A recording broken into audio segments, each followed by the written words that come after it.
खलिकोट तथा कविसूर्यनगर पूर्वतन विधायिका भि सोज्ञान देव आज शेषकृत्य हो।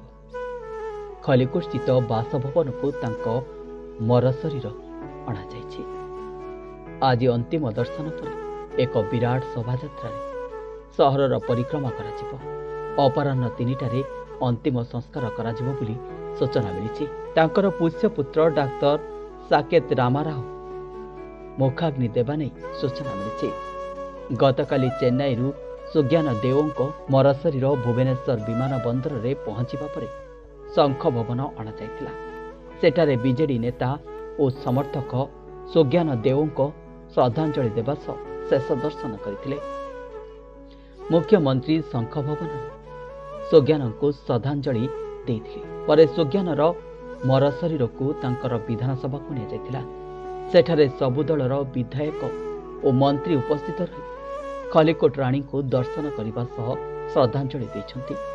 गतकाली रात्रि रे तांकर मरशरीर को खलिकोट निया जायछि। 87 वर्ष बयस चेन्नई रे एक घरोई हस्पिटाल चिकित्साधीन अवस्था राणींकर देहांत होता। किछि दिन हेब असुस्थ हुई हस्पिटाल से चिकित्सित होते। मंत्री नवीन पट्टनायक सोशल मीडिया रे पोस्ट करी कहिसंती यह एक अपूरणीय क्षति। बीजेडी वरिष्ठ नेता भावे दल को संगठित करिबारे तांकर बड़ योगदान रही। 10 थर विधानसभा को निर्वाचित हुई राज्य राजनीति रे एक स्वतंत्र छापा छाड़ी जाइछंती। दलमत निर्विशेष रे शोक प्रकाश करिछंती राज्य राजनीतिर तुंग नेता।